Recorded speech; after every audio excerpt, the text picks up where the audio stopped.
ತಿಳ್ಕೊಂಡು ಮಣ್ಣಿನ ಬಜೆಟ್ನಲ್ಲಿ ಈಗಾಗಲೇ 100 ಎಕರೆ ಜಮೀನನ್ನ ಇಲ್ಲೇ ಪಕ್ಕದಲ್ಲಿ ನಾವು ಕಾಯ್ದಿರಿಸಿದ್ದೀವಿ. ಆ 100 ಎಕರೆ ಜಮೀನಲ್ಲಿ 508 ಕೋಟಿ ರೂಪಾಯಿದಲ್ಲಿ ಒಂದು ಕೃಷಿ ಕಾಲೇಜನ್ನ ಇದೇ ವರ್ಷದಲ್ಲಿ ಭೂಮಿ ಪೂಜೆಯನ್ನ ಮಾಡುವಂತ ಕೆಲಸವನ್ನು ನಾವು ಮಾಡ್ತೀವಿ. ಇವತ್ತು ಡಿಗ್ರಿ ಕಾಲೇಜ್ ಆಯಿತು, ಕೃಷಿ ಕಾಲೇಜ್ ಆಯಿತು, ವೆಟರ್ನರಿ ಮೆಡಿಕಲ್ ಕಾಲೇಜ್ ಆಯಿತು ಮತ್ತು KPSC ಸ್ಕೂಲು ಈ ಝೋನಕ್ಕೆ ಬರ್ತದೆ. 3 KPSC ಸ್ಕೂಲ್ಗಳು ಎಲ್ಲಿ ಬಂದಪ್ಪ ಅಂತಂದ್ರೆ ಅದು ಒಂದು ಕೊಕ್ಕಟ್ಟೂರಿನಲ್ಲಿ, ಒಂದು ನಮ್ಮ ಗೋಳಿಯಲ್ಲಿ, ಇನ್ನೊಂದು ಸತ್ಯಗ್ರಾಮದಲ್ಲಿ. ಅನೇಕ ಕಡೆ ಒಂದೊಂದು ಕೊಟ್ಟಿದ್ದಾರೆ, ಒಂದೊಂದು ಕಡೆ ಕೊಟ್ಟಿಲ್ಲ. ಆದ್ರೆ ನಾ ಶಿಕ್ಷಣ ಸಚಿವರಿಗೆ ಅಭಿನಂದನೆ ಹೇಳಬೇಕಲ್ಲ, ಒಂದೇ ಕ್ಷೇತ್ರದಲ್ಲಿ KPSC 3 ಶಾಲೆಗಳನ್ನು ಕೊಟ್ಟಿರ್ತಕ್ಕಂಥದ್ದು. ಅದು LKG ಇಂದ ಅದು PUC ವರೆಗೆ ಇಂಗ್ಲಿಷ್ ಮಾಧ್ಯಮದಲ್ಲಿ ಒಂದು ಉತ್ತಮವಾಗಿರ್ತಕ್ಕಂಥ ಶಿಕ್ಷಣ ಅದು ಎಲ್ಲಿ ಸಿಗ್ತದಪ್ಪ ಅಂತಂದ್ರೆ ನಿಮ್ಮ ಕೊಕ್ಕಟ್ಟೂರು ಗ್ರಾಮದಲ್ಲಿ ಸಿಗ್ತದೆ. ಆದರೆ ಒಂದು ದೊಡ್ಡ ನಿಮ್ಮದು ಏನಪ್ಪಾ ಅಂತಂದ್ರೆ ಇಲ್ಲೊಂದು ಕೇಂದ್ರೀಯ ವಿದ್ಯಾಲಯಕ್ಕೆ ನಾವು ಪ್ರಸ್ತಾವನೆಯನ್ನು ಕೊಟ್ಟಿದ್ವಿ. ಅದು ಇದೇ ನಿಮ್ಮ ಡಿಗ್ರಿ ಕಾಲೇಜ್ ಪಕ್ಕದಲ್ಲೇ ಜಮೀನನ್ನು ಗುರುತಿಸಿದ್ವಿ.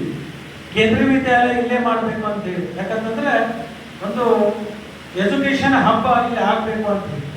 ಅದ್ರಗೋಸ್ಕರ ಇಲ್ಲಿ ಡಬಲ್ ರಸ್ತೆ ಮಾಡೋದು ಎಲ್ಲರೂ ಡೆವಲಪ್ಮೆಂಟ್ ಮಾಡಕ್ಕೆ ಹತ್ತಿದ ಕಾರಣ ಇರುತ್ತೆ. ಇಲ್ಲಿ ಶಿಕ್ಷಣ ಕ್ಷೇತ್ರದಲ್ಲೇ ಒಂದು ಹಬ್ಬ ಆಗಬೇಕು ಅಂತಕ್ಕಂಥದ್ದು. ಆದ್ರೆ ದುರ್ದೈವದ ಸಂಗತಿ ಏನಪ್ಪ ಅಂತಂದ್ರೆ ಈ ಕಾರ್ಯಾಲಯ ಶಾಸಕ ಕೂಡಿ ಕೆಲಸ ಮಾಡದೆ ಹೋದ್ರೆ ಏನಾಗ್ತದೆ ದುಷ್ಪರಿಣಾಮ ಅಂತಂದ್ರೆ, ಇಲ್ಲಿ ಏನು ನಾವು ಕೇಂದ್ರೀಯ ವಿದ್ಯಾಲಯಕ್ಕೆ ನಾವು ಪ್ರಸ್ತಾವನೆಯನ್ನು ಕೊಟ್ಟಿದ್ದೀವಿ, ಸರ್ವೆ ನಂಬರ್ ಹಾಕಿ ಅದು ಕೇಂದ್ರ ಸರ್ಕಾರಕ್ಕೆ ಹೋಗಿ ಆ ಕೇಂದ್ರ ಸರ್ಕಾರದ ಒಂದು ರಿಪೋರ್ಟ್ ಕೇಳಿದ್ರು. ಅವರು ಅದನ್ನು ಪರಿಶೀಲನೆಯನ್ನ ಮಾಡಿ ಕೇಂದ್ರದ ಕೆಲವೊಂದು ಪ್ರತಿನಿಧಿಗಳನ್ನು ಕಳಿಸಿಕೊಟ್ಟಾಗ ಇಲ್ಲಿರ್ತಕ್ಕಂಥ ಸ್ಥಳೀಯ ಅಧಿಕಾರಿಗಳು, ಈಗ ನಾನು ಹೆಸರು ಹೇಳಕ್ಕೆ ಹೋಗೋದಲ್ಲ, ಹೇಳಿದ್ರೆ ಅದಕ್ಕೆ ಮತ್ತೆ ಬೇರೆ ಅಪಾರ್ಥ ಬರೋದು ಬೇಡ. ಅಂದ್ರೆ ಕೆಲವೊಂದು ಜನ ಈ ಅತೃಪ್ತ ಆತ್ಮಗಳು ಇರ್ತಾವೆ. ಆತ್ಮನೊಳಗೆ 2 ಇರ್ತಾವೆ, ಒಂದು ಪರಿಶುದ್ಧವಾಗಿರ್ತಕ್ಕಂಥ ಆತ್ಮ, ಒಂದು ಅತೃಪ್ತ ಆತ್ಮ ಅಂತ ಹೇಳಿ. ಆ ಅತೃಪ್ತ ಆತ್ಮಗಳು ಕೆಲಸ ಏನ್ ಮಾಡಿದ್ವು ಅಂದ್ರೆ ಇಲ್ಲಿ ಕೇಂದ್ರೀಯ ವಿದ್ಯಾಲಯನ ಮಾಡ್ಲಿಕ್ಕೆ ಈ ಜಮೀನು ಯೋಗ್ಯ ಇಲ್ಲ ಅಂತ ಹೇಳಿ ಕಿಸಿದ ರಿಪೋರ್ಟ್ ಹಾಕಿಬಿಟ್ರು. ಆ ದೇಶದೊಳಗೆ 85 ಕೇಂದ್ರೀಯ ವಿದ್ಯಾಲಯಗಳು ಕ್ಯಾಬಿನೆಟ್ನಲ್ಲಿ ಪಾಸ್ ಆಯ್ತು. ಕ್ಯಾಬಿನೆಟ್ನಲ್ಲಿ ಪಾಸ್ ಆದಾಗ ನಮ್ಮ ಅದರಲ್ಲಿ ಬರಲೇ ಇಲ್ಲ. ನಾನು ಯಾಕೆ ಬರಲಿಲ್ಲ ಅಂತ ಹೇಳ್ಕೊಂಡು ಒಂದ್ಸಲ ದಿಲ್ಲಿಗೆ ಹೋಗಿ ನಾನು ಉನ್ನತ ಶಿಕ್ಷಣ ಸಚಿವರಿಗೆ ಕೇಳಿದೆ, ನಮ್ಮ ನಾವು ಪ್ರಸ್ತಾವನೆ ಕಳಿಸಿದ್ದು ಯಾಕೆ ಬರಲಿಲ್ಲ ಅಂತ.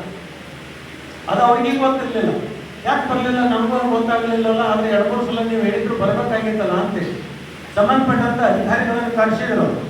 ಕರೆಸಿ ಅಥಣಿಯಲ್ಲಿ ನಾವು ಕೇಂದ್ರೀಯ ವಿದ್ಯಾಲಯನ ಕೊಡ್ತೀನಿ ಅಂತ ಹೇಳಿ ನಮ್ಮ ಸ್ನೇಹಿತರಾದ ಲಕ್ಷ್ಮಣ ಸೌದಿಯವರಿಗೆ ನಾನು ಭಾಷೆ ಕೊಟ್ಟಿದ್ದೆ.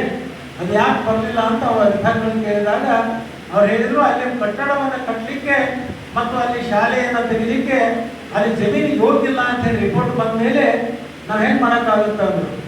ಅವಾಗ ನನಗೆ ಅನಿಸಿದ್ದು ಇದು ಅತೃಪ್ತ ಆತ್ಮ ಎಲ್ಲೇ ಒಂದು ಕೆಲಸ ಮಾಡ್ಯಾರ ಅಂತ ತಿಳ್ಕೊಂಡು. ಆಮೇಲೆ ಅದನ್ನು ಬಿಟ್ಟ ಮೇಲೆ ಅವ್ರಿಗೊಂದು 2ನೇ ಉಪಾಯ ಕೇಳಿದೆ.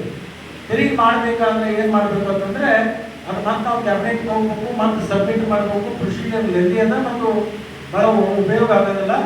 ಇನ್ನೊಂದು ಬದಲಿ ಜಮೀನು ತೋರಿಸಿ ಅಲ್ಲಿ ನಾವು ತಕ್ಷಣಕ್ಕೆ ಅಲ್ಲಿಂದೊಂದು ರಿಪೋರ್ಟ್ ತರಿಸ್ಕೊಂಡು ಅದನ್ನು ಮಂಜೂರು ಮಾಡ್ತೀನಿ ಅಂತ ಹೇಳಿದ್ರು. ಬದಲಿ ಜಮೀನು ಅದನ್ನು ಅಥಣಿ ಹತ್ತಿರ ಇರ್ತಕ್ಕಂಥ ನಮ್ಮ ಏನು ಶಿನ್ನಾಳ ಮತ್ತು ಅಥಣಿ ಮಧ್ಯದಲ್ಲಿ ಇರ್ತಕ್ಕಂಥ 20 ಎಕರೆ ಸರ್ಕಾರಿ ಜಮೀನೇನಿದೆ, ಅದರಾಗಿಂದ 10 ಎಕರೆ ಜಮೀನನ್ನು ಅದನ್ನು ಪ್ರಸ್ತಾವನೆ ಕಳಿಸಿಕೊಟ್ಟ ಮೇಲೆ ತಕ್ಷಣಕ್ಕೆ ಅದನ್ನು ಸಚಿವ ಸಂಪುಟದಲ್ಲಿ ಅದನ್ನು ತಗೊಂಡು ಅದನ್ನು ಮಂಜೂರು ಮಾಡಿ ಇವತ್ತು ಅಡ್ಮಿಷನ್ ಪ್ರಾರಂಭ ಆಗಿದೆ. ಎಷ್ಟು ಖುಷಿ ಅನಿಸ್ತದಂದ್ರೆ ಇವತ್ತು ಎಷ್ಟು ಜನ ಅದಕ್ಕೆ ಅಪ್ಲಿಕೇಶನ್ ಹಾಕ್ಯಾರ ಅಂತಂದ್ರೆ 4800 ಜನ ಅಪ್ಲಿಕೇಶನ್ ಹಾಕ್ಯಾರ.